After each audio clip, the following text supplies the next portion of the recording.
बोलिए प्रेम से श्री सद्गुरुदेव महाराज की जय, श्री सच्चिदानंद भगवान की जय। 5 ज्ञान इंद्रियां, 5 कर्म इंद्रियां, 11वां मन, 12वां बुद्धि, इनके द्वारा वो कभी भी नजर नहीं आता। अगर बुद्धि का विषय होता तो वैज्ञानिक को पहले मिल जाता। जो चंद्रमा पर चंद्रयान भेज देते हैं,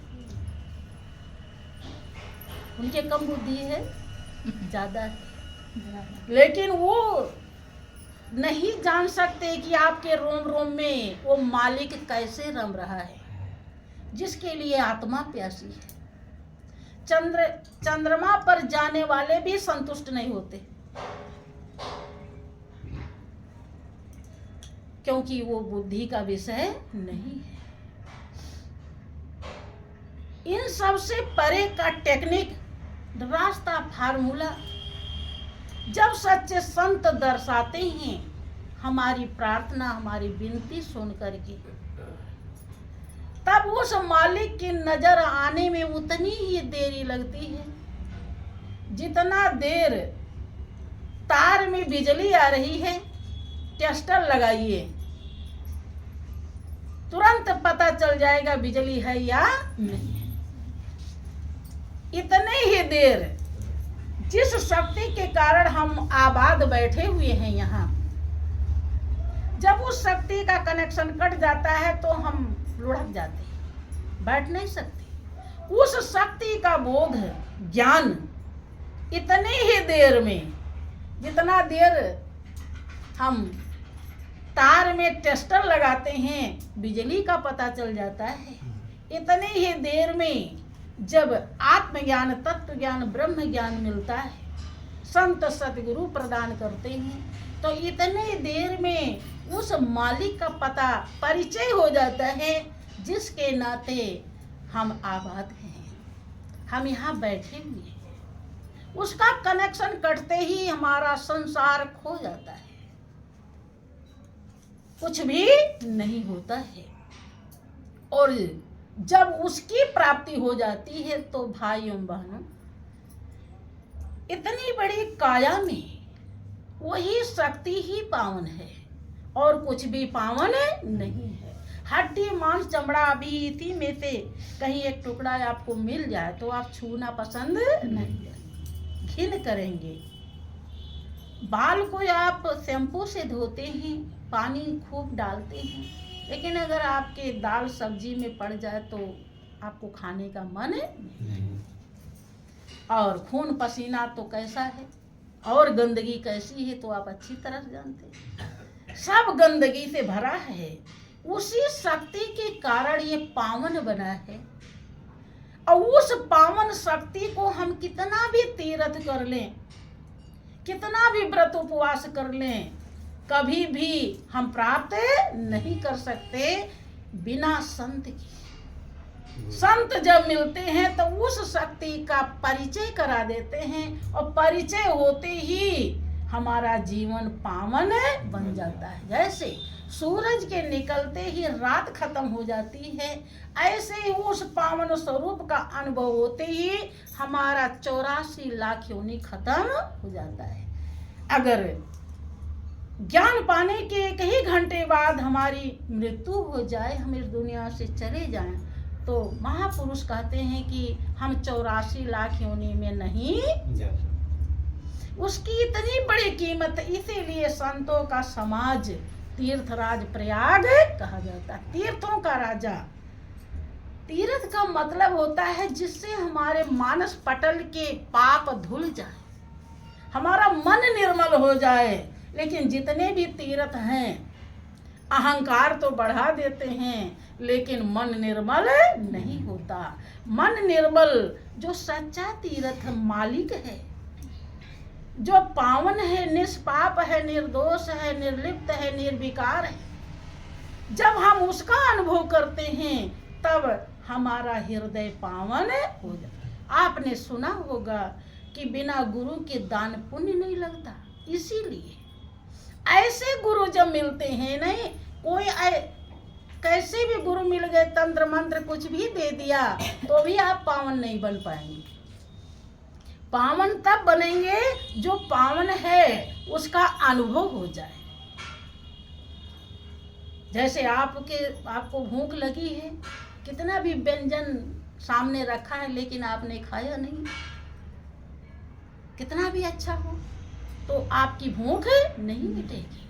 खाने के बाद नमक रोटी ही खाइए, लेकिन खाइए तब भूख मिटेगी। ऐसे ही जब तक आप उस स्वरूप का अनुभव नहीं कर लेंगे, चाहे कितनी भी महिमा सुन लें, भागवत करा लें, गीता पढ़ लें, कुछ भी कर लें, कभी भी आपको संतुष्टि नहीं मिल सकती। आपका जीवन वहीं से पूजा शुरू हो जाती है, क्योंकि आपको अपने ध्येय का पता चल जाता है।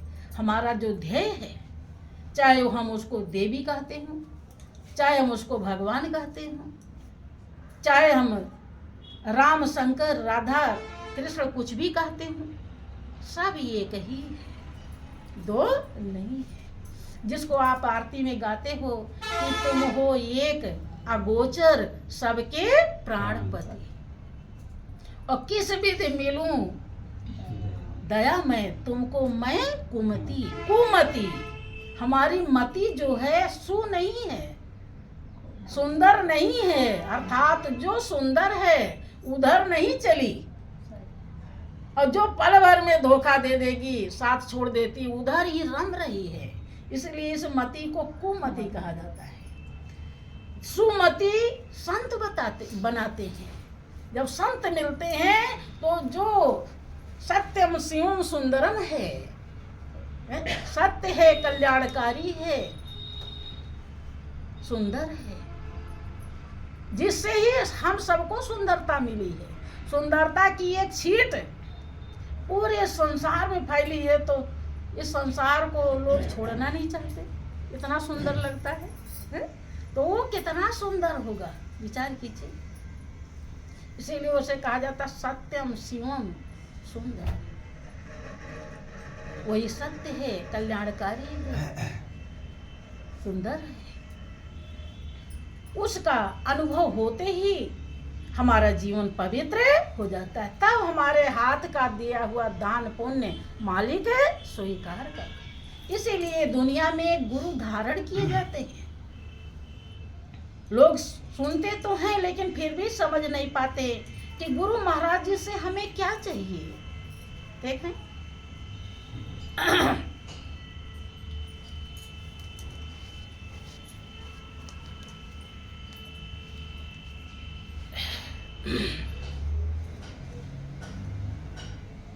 किसी भक्त का अनुभव है, क्या अनुभव है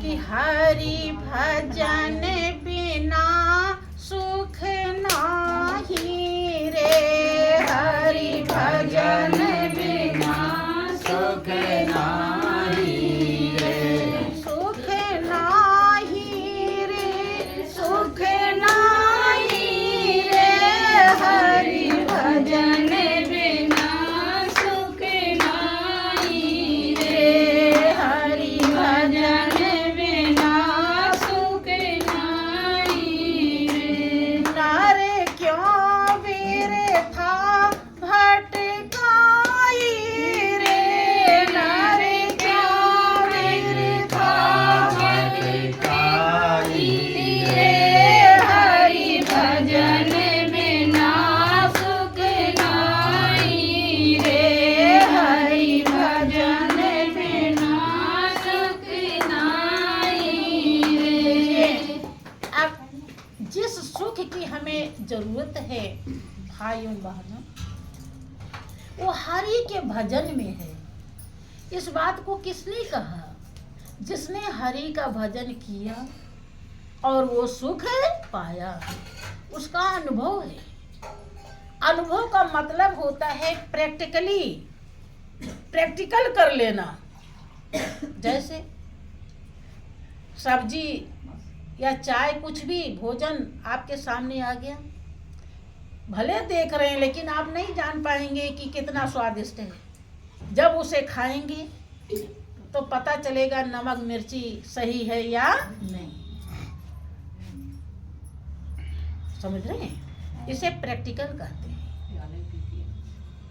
जिसने भजन का प्रैक्टिकल किया, जो सुख उन्हें रत्नजड़ी सिंहासन में नहीं मिला, 18 रानियों में नहीं मिला, जो संतुष्टि वो भजन में मिल गई। इसीलिए वो कह रहे हैं हरि के भजन के बिना सुख, और हर किसी को सुख ही चाहिए कि दुख चाहिए, किसी को सबको सुख चाहिए।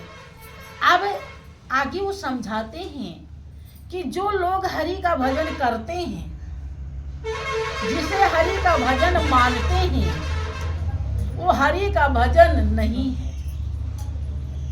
ब्रह्मानंद एक संत हुए हैं, उन्होंने अनुभव किया, जब गुरु शरण में गए और भजन का तरीका सीखा, ध्येय को अपने पहचाना, अपने मालिक से दिल लगाया और हृदय में संतुष्टि पाया, तब उन्होंने अपने अनुभव को व्यक्त किया कि इसी रास्ते पर आगे आने वाली पीढ़ी भी चले, ताकि उसे संतुष्टि मिल जाए। क्या कहते हैं?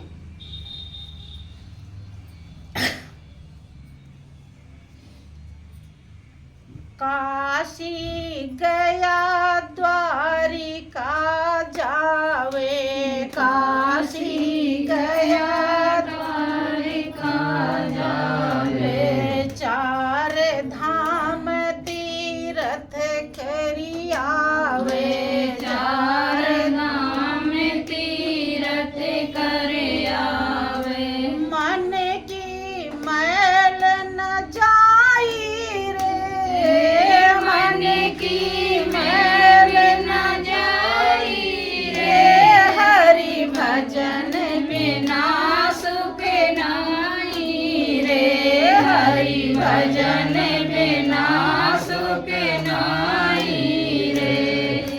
कहते हैं कि काशी गया द्वारिका जावे।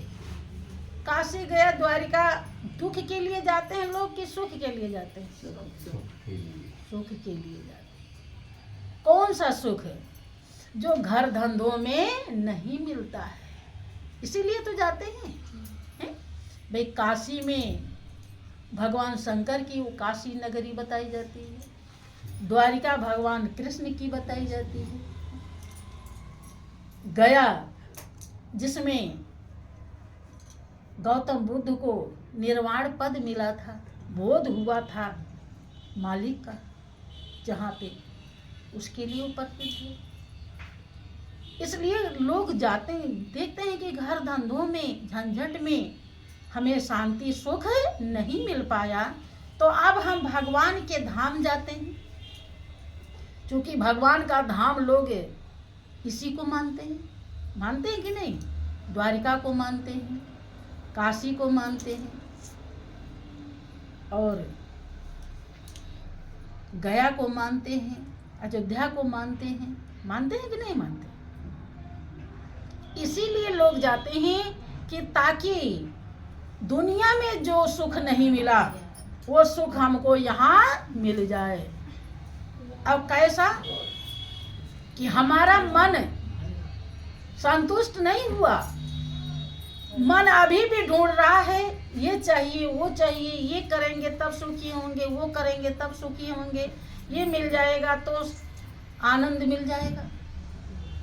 सोचते हैं कि यहाँ ये संतुष्ट नहीं हुआ, अब हम काशी गया बनारस चले जाए। लेकिन ब्रह्मानंद जी क्या कहते हैं कि काशी गया द्वारिका जावे और चार धाम तीरथ करियावे, मन की मैल न जाई रे।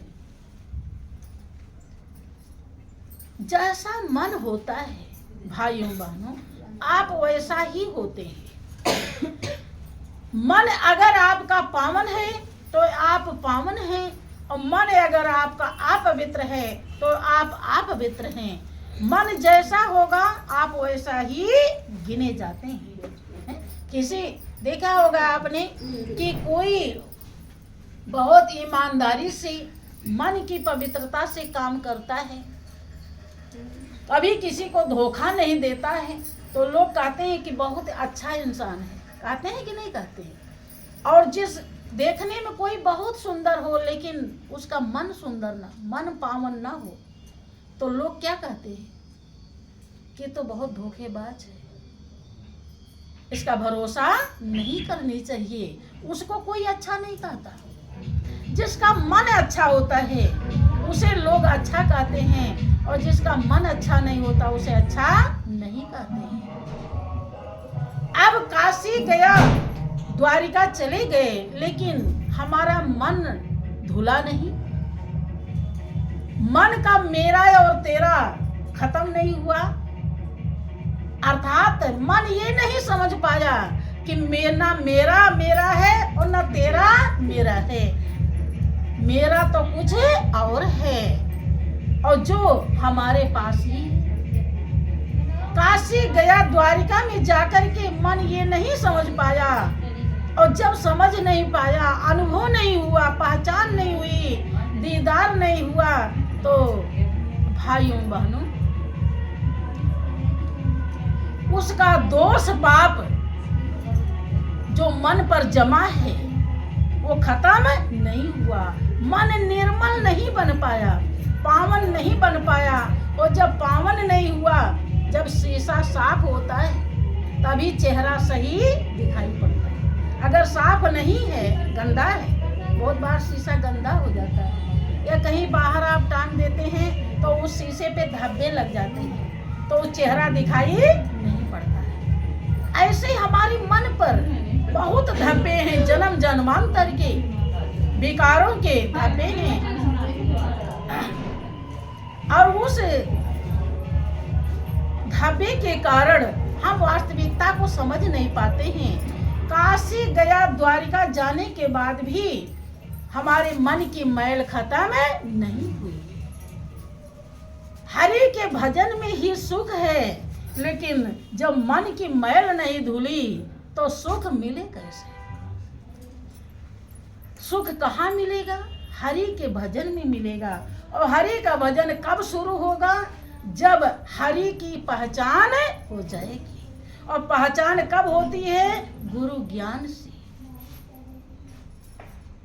किसी महापुरुष का अनुभव है कि वारी मथे बर घृत होए बरु, सिकता ते बरु तेल, बिन हरि भजन भाव तरिए, यह सिद्धांत अपील।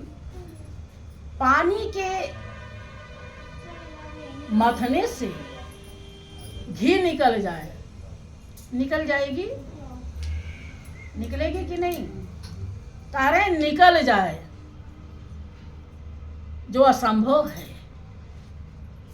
पानी के मथने से घी वार मथे घृत होए बरु, सिकता ते बरु तेल। सिकता माने रेत होता है, बालू। उसके पेरने से तेल निकल जाए, पानी के मथने से घी निकल जाए, और बालू के पेरने से, पिराई करने से तेल निकल जाए। असंभव भी संभव हो जाए। जब असंभव है लेकिन कह रहे निकल जाए, संभव हो जाए, फिर भी जब तक हरि का भजन आप नहीं करेंगे आप भवसागर पार नहीं हो सकते।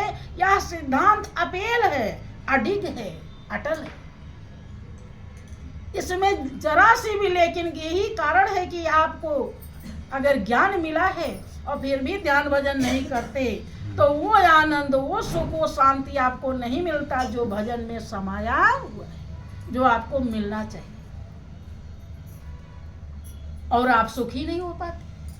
आप उसी मेरे तेरे में, जो दुनियादारी है वही आपको बहुत अच्छी लगती है। आपको गुरु महाराज जी, गुरु ज्ञान, गुरु भक्ति, प्रभु भक्ति कुछ भी अच्छा नहीं लगता। आप सब में लेकिन ढूंढते हैं, लेकिन दुनिया में आप लेकिन वो सब अच्छा लगता है।